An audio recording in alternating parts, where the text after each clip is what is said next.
Hello friends, आज मैं आप सभी के साथ बहुत ही टेस्टी और हेल्दी ब्रेकफास्ट की रेसिपी शेयर करने जा रही हूँ। इसे बनाना बहुत ही आसान है और ये खाने में बहुत ही टेस्टी लगती है।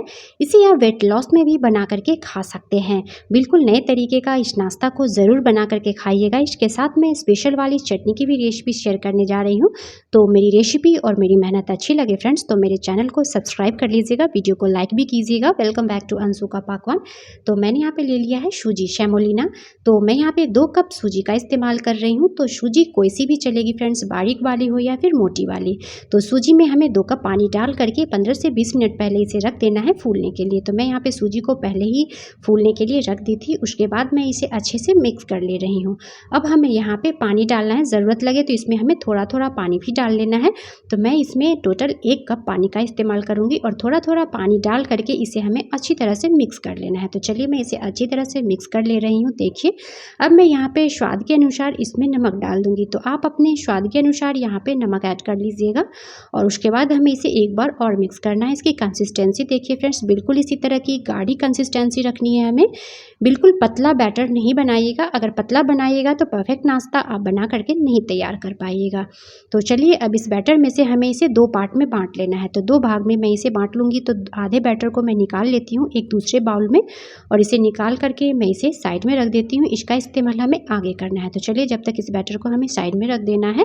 अब जो हमने आधे बैटर रखे थे ना, तो इसे हमें एक बार और अच्छे से मिक्स कर लेना है। मैं एक बार आपको कंसिस्टेंसी भी दिखा रही हूँ, बिल्कुल इसी तरह की गाढ़ी कंसिस्टेंसी रखिएगा। अब हमें यहाँ पे डाल लेना है हाफ टी स्पून इनो। तो मैं यहाँ पे हाफ टी स्पून इनो का इस्तेमाल कर रही हूँ। आप यहाँ पे चाहें तो इनो की जगह पे आप बेकिंग सोडा का भी इस्तेमाल कर सकते हैं, पर बेकिंग सोडा जब डालिएगा तो उसमें आप 2 चम्मच दही ज़रूर डालिएगा। इससे जो है ना, ये अच्छी तरह से वो आपका बेकिंग सोडा फर्मेंट हो जाएगा। तो मैं यहाँ पे 1 चम्मच डाल ली हूँ पानी, और पानी डालने से इनो अच्छे से फर्मेंट हो जाता है। उसके बाद मिक्स कर लेना है और एक कोई भी केक टिन लेनी है, उसे हमें ग्रीस कर लेना है। बिल्कुल किनारे में भी आपको अच्छी तरह से इसे ग्रीस करना है ऑयल से, बिल्कुल अच्छे से इसे ग्रीस कर लीजिएगा। अब हमें इसमें बैटर को डाल लेना है। तो बैटर डाल करके हमें इसे भरना नहीं है, इस बात का आप ज़रूर ध्यान रखिएगा। इसी तरह से खाली रखना है आधा। तो चलिए, मैंने पहले ही पानी को रख दिया था गर्म होने के लिए। पानी जब अच्छे से गर्म हो जाए तो फ्लेम को आपको लो कर लेना है। कोई भी स्टेन या कटोरी कुछ भी डाल लीजिए और इसे हमें इस तरह से डाल करके और कवर करके हमें 5 से 6 मिनट के लिए लो फ्लेम पे इसे स्टीम करना है।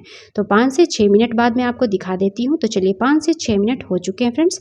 तो देखिए, बस इतना ही हमें इसे स्टीम करना है। इस बात का आप ज़रूर ध्यान रखिएगा, पहले ही आप इसे ज़्यादा स्टीम नहीं कीजिएगा। अब मैं इसे निकाल कर ठंडा होने के लिए रख देती हूँ।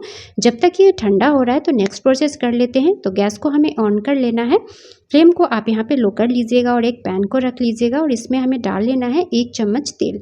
तो मैं यहाँ पे बस 1 चम्मच तेल डाल रही हूँ और इसमें हमें डाल लेना है हाफ टी स्पून जीरा। जब ऑयल आपका गर्म हो जाए तो हाफ टी स्पून जीरा डाल लीजिएगा और उसके बाद हमें यहाँ पे डालने हैं मस्टर्ड सीड, सरसों के दाने हाफ टी स्पून। इसे हमें हल्का सा क्रैकल होने देना है और इसमें हमें डाल लेना है सब्जी।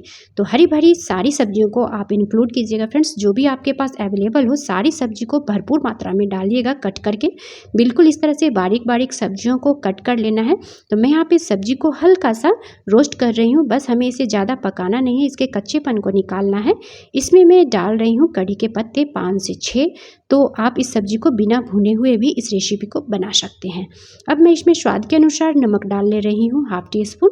फिर मैं यहाँ पे हाफ टी स्पून कलर के लिए हल्दी पाउडर भी डाल ले रही हूँ और 1 चम्मच मैं यहाँ पे भर करके किचन किंग मसाला डाल दी हूँ और फ्लेम को लो ही रखा है और इसे हमें अच्छे से मिक्स कर लेना है। बस इतने से ही इसमें मसाले डालेंगे और बस इसके कच्चेपन जैसे ही निकल जाएंगे तो हमें यहाँ पे गैस को ऑफ कर देना है। और सब्जी भी हल्की सी सॉफ्ट हो चुकी है। तो चलिए मैं यहाँ पे गैस को ऑफ कर ले रही हूँ और चलिए इसे गैस को ऑफ करके इसे हमें साइड में रख देना है। अब नेक्स्ट प्रोसेस देखते हैं फ्रेंड्स। तो देखिए, ये भी बिल्कुल अच्छी तरह से ठंडा हो चुका है। अब हमें इस पर केचप को फैला लेना है। तो मैं यहाँ पे टोमेटो केचप का इस्तेमाल की हूँ। तो आप यहाँ पे ग्रीन चटनी भी डाल सकते हैं या फिर शेजवान सॉस भी डाल सकते हैं या फिर बिना चटनी के भी बना सकते हैं। तो मैं इस तरह से डाल करके टोमेटो केचप को स्प्रेड कर दी हूँ ताकि बच्चों को ये पसंद आएगी और बच्चे बहुत ही चाव से, प्रेम से इस नाश्ता को खाएंगे। और इस तरह से हमें इस पर सब्जी को डालनी है। तो जितनी भी सब्जी को हमने भुना था उस सब्जी को हमें इस पर डाल करके और अच्छी तरह से इसे फैला लेना है। तो सब्जी को भरपूर मात्रा में डालिएगा फ्रेंड्स, इस बात का आप ज़रूर ध्यान रखिएगा। आपके बच्चे के पेट में सब्जी भी चली जाएगी और वो ज़्यादातर पिज़्ज़ा बर्गर खाते होंगे तो वो भी खाना छोड़ देंगे जब उन्हें ये टेस्टी सा नाश्ता पसंद आएगा। तो चलिए अब मैं बचे हुए बैटर को भी ले आई हूँ। इसमें भी हमें सेम प्रोसेस करना है जो हमने पहले किया था। तो इसमें हमें हाफ़ टी स्पून इनो डाल लेनी है। हाफ़ टी स्पून में इसमें इनो डाल करके और 1 चम्मच पानी डाल दी हूँ और इसे भी हमें थोड़ा सा मिक्स कर लेना है। तो चलिए मैं यहाँ पे अच्छी तरह से इसे मिक्स कर ले रही हूँ। बस इनो डालने के बाद आपको इसे ज़्यादा मिक्स नहीं करना है, इस बात का आप ज़रूर ध्यान रखिएगा। अब हमें यहाँ पे सब्जी के ऊपर में इस बैटर को डाल करके और फैला लेना है। बिल्कुल अच्छी तरह से डालिएगा बैटर को और सब्जी को पूरी तरह से हमें इसे कवर कर देना है ताकि ये दिखने ना पाए और आपके बच्चा इस टेस्टी से नाश्ता को भर पेट खाएं। तो चलिए मैं इस तरह से डाल करके इसे इस तरह से स्प्रेड कर दी हूँ, फैला दी हूँ अच्छे से। थोड़ा सा टैप टैप कर दीजिएगा। फिर से मैंने पानी को रख दिया था गर्म होने के लिए। पानी जब अच्छे से गर्म हो जाएगा तो फ्लेम को फिर से आपको लो कर देना है और यहाँ पे इसे डालना है और इसे डाल करके कवर कर देना है। तो चलिए मैं इसे डाल रही हूँ, सावधानी से डालिएगा क्योंकि पैन भी हमारा गर्म है। और डालने के बाद कवर कर दीजिएगा और 20 मिनट तक आपको इसे लो फ्लेम पे पकाना है ताकि ये पूरा ऊपर से लेकर नीचे तक अच्छे से स्टीम हो जाए। तो चलिए वो जब तक स्टीम हो रहा है फिर से मैंने वही पैन का इस्तेमाल किया और 1 चम्मच मैंने तेल डाल लिया है। फिर हरी मिर्च मैंने डाल लिया है और 5 से 6 लहसुन की कलियाँ डाल लिया है। फिर मैं यहाँ पे कड़ी के पत्ते डाल रही हूँ। तो मैं चटनी की तैयारी कर रही हूँ फ्रेंड्स, तो स्पेशल वाली चटनी भी तो बनानी है। अब मैं यहाँ पे डाल रही हूँ 1 प्याज। तो उसके बाद हमें यहाँ पे डाल लेना है टमाटर। प्याज डालना पूरी तरह से ऑप्शनल है, आप चाहें तो डालिएगा। और इन सभी चीज़ों को डालने के बाद लो टू मीडियम फ्लेम पे हमें भूनना है। इन सभी चीज़ों को थोड़ा सा सॉफ्ट करना है। आप अपने स्वाद के अनुसार इसमें नमक डाल लीजिएगा। थोड़ी सी हमें यहाँ पे कश्मीरी लाल मिर्च पाउडर का इस्तेमाल करना है और इसे हमें अच्छे से मिक्स करने के बाद यहाँ पे पानी डाल लेना है। तो मैं यहाँ पे 3 से 4 चम्मच पानी का इस्तेमाल कर रही हूँ ताकि ये सब चीज़ें अच्छी तरह से थोड़ी से सॉफ्ट हो जाए और इसका जब मैं पेस्ट बनाऊंगी ना तो ये बिल्कुल अच्छी तरह से स्मूथ पेस्ट हमारा बन करके रेडी हो जाएगा। तो चलिए ये हमारे अच्छी तरह से सॉफ्ट हो चुके हैं। अब मैं इसे ठंडा होने देती हूँ। जब ये अच्छी तरह से ठंडा हो जाएगा फिर हमें इसे ग्राइंडिंग जार में डाल करके ग्राइंड करनी है। तो चलिए मैं इसे ग्राइंडिंग जार में निकाल ले रही हूँ। तो बिल्कुल अच्छी तरह से ग्राइंडिंग जार में डाल लीजिए और इसमें हमें डेसिकेटेड कोकोनट पाउडर डालना है, नारियल का बुरादा। तो मैं यहाँ पे 2 चम्मच नारियल का बुरादा डाल रही हूँ। ये पूरी तरह से ऑप्शनल है, आप चाहें तो डालिएगा। अब मैं यहाँ पे 3 से 4 चम्मच ले ली हूँ रोस्टेड यहाँ पे चना। तो भुना हुआ चना मैंने लिया है और उसे भी मैं यहाँ पे डाल दे रही हूँ। फिर मैं यहाँ पे 2 चम्मच डाल लेती हूँ दही। तो 2 चम्मच मैंने यहाँ पे दही डाल लिया है और उसके बाद हमें यहाँ पे पानी डाल लेना है। तो पानी थोड़ा थोड़ा करके डालिएगा और उसके बाद स्मूथ हमें इसे ग्राइंड कर लेना है। तो आप अपने हिसाब से पानी डालिएगा फ्रेंड्स। तो चलिए मैं इसका पेस्ट बना करके ले आई हूँ। देखिए कितना स्मूथ इसका पेस्ट हमारा बन करके तैयार हो चुका है।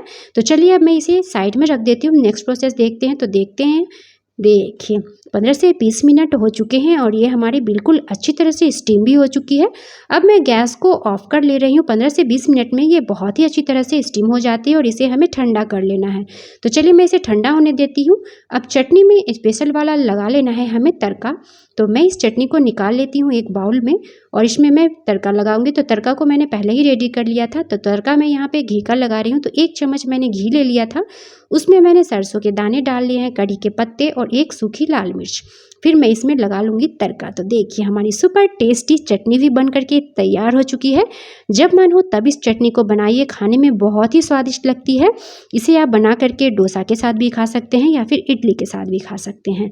तो देखिए क्या मस्त हमारी चटनी बन करके रेडी हो चुकी है फ्रेंड्स। तो आ रहा होगा आप सभी के भी मुँह में पानी। तो इस चटनी को भी आप ज़रूर बनाइएगा। तो चलिए अब मैं इसे साइड में रख देती हूँ। नेक्स्ट प्रोसेस देख लेते हैं। देखिए इस तरह से टच करके देख लीजिएगा, ये बिल्कुल अच्छी तरह से ठंडा हो जाएगा। उसके बाद हमें इसके एजेस को अलग कर लेनी है। इस तरह से नाइफ़ की मदद से बिल्कुल थोड़ा थोड़ा नाइफ़ को डालिएगा साइड साइड से और इसे थोड़ा थोड़ा रोटेट करते हुए बिल्कुल अच्छे से इसके एजेस को अलग कर लीजिएगा ताकि ये निकालने में हमें कोई परेशानी ना हो, बहुत ही आसानी से ये निकल जाएगी। अब इस तरह से इसके ऊपर में प्लेट डालिएगा और पलट कर हमें हल्के हाथों से इसे टैप टैप कर देनी है। ज़रा ज़रा सा बैक में टैप टैप कर दीजिएगा। देखिए क्या सुंदर लग रहा है ना, लग रहा है ना कि ये केक हमारा बनकर करके तैयार हुआ है फ्रेंड्स, पर ये केक नहीं है, बहुत ही हेल्दी और टेस्टी नाश्ता हमारा बन करके तैयार हुआ है, जिसे एक बार नहीं आप इसे बार बार बनाना चाहेंगे। इतना टेस्टी नाश्ता को कोई मिस नहीं कर सकता फ्रेंड्स, और हर किसी की इच्छा होगी कि इस हेल्दी से नाश्ता को ज़रूर बनाएं। तो चलिए अब मैं इसे कट कर ले रही हूँ, आप अपने हिसाब से इसे कट कर लीजिएगा, जैसा भी आपको इसका शेप एंड साइज़ देना होगा फ्रेंड्स। तो मैं इसे कट कर लेती हूँ और इसके अंदर की लेयर्स मैं आपको दिखा रही हूँ फ्रेंड्स। देखिए, देख रहे हैं फ्रेंड्स, इसकी स्टफिंग देखिए क्या मस्त आई है, और खाने में भी ये ज़बरदस्त है। आपके घर में कभी भी बनाइएगा ना तो ये सभी को बहुत ही पसंद आएगी। इसे बनाकर आप बच्चों के लंच बॉक्स में भी डाल सकते हैं और इसे इसी तरह से आप इसे खा सकते हैं। तो ये हमारा स्टफ़ ढोकला बन करके तैयार हो चुका है। तो है ना कितनी मज़ेदार रेसिपी। तो मैं इसके पीसेस और छोटे कर ले रही हूँ। तो मैं इसे थोड़ा सा शैलो फ्राई करूँगी। तो मैं इसमें ऑयल का भी इस्तेमाल नहीं करूँगी फ्रेंड्स, बस देखिएगा कैसे मैं इसे फ्राई करने वाली हूँ। देखिए कितना सुंदर और टेम्पटिंग लग रहा है ना।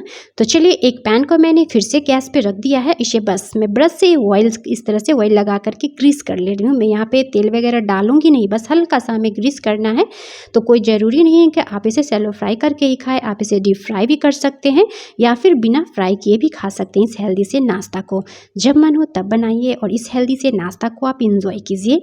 अगर मेरी मेहनत फ्रेंड्स और मेरी रेसिपी आप सभी को अच्छी लगती हो तो ज़्यादा से ज़्यादा मेरी रेसिपी को फ्रेंड ग्रुप्स में और फैमिली वालों के साथ शेयर भी कीजिएगा फ्रेंड्स। तो देखिए मैं इसे उलटते पलटते हुए मीडियम फ्लेम पे इसे गोल्डन कर लूँगी। थोड़ा सा इसमें लाइट गोल्डन आ जाएगा ना, तब मैं इस नाश्ते को इंजॉय करूँगी। तो चलिए मैं इसे दोनों साइड से उलटते पलटते हुए अच्छी तरह से इसे इस तरह से गोल्डन कर ले रही हूँ। तो देखिए ये फ्राई करना फ्रेंड्स मैंने क्या बोला, पूरी तरह से ऑप्शनल है। आप चाहें तो इसे फ्राई करके खाएं, नहीं तो बिना फ्राई के भी इस रेसिपी को आप इंजॉय कर सकते हैं। नाश्ते में बनाइए या फिर बच्चों के लंच बॉक्स में भी इस रेसिपी को आप डाल सकते हैं। देखिए पास से फ्रेंड्स कितना सुंदर लग रहा है ना। तो चलिए अब मैं सभी को निकाल ली हूँ एक प्लेट में इस तरह से फ्राई करके। आप चाहें तो बिना फ्राई किए हुए भी आप स्टोर करके रख लीजिए और जब मन हो फ्रीज में रख लीजिए। जब मन हो आप इसे फ्राई करके भी इस चटनी के साथ सर्व कर सकते हो और इस चटनी के साथ आप खाइएगा तो वाह क्या मज़ा आ जाएगा। तो सुपर टेस्टी हमारा ये स्टफ़ ढोकला बन करके तैयार हो चुका है ना कितनी मज़ेदार और नई रेसिपी। तो मस्ट ट्राई रेसिपी है फ्रेंड्स, इस रेसिपी को ज़रूर ट्राई कीजिएगा। अगर मेरी रेसिपी अच्छी लगी हो तो ज़्यादा से ज़्यादा फ्रेंड ग्रुप्स में और फैमिली वालों के साथ शेयर भी कीजिएगा। चलिए मिलते हैं नेक्स्ट वीडियो में, बाय बाय।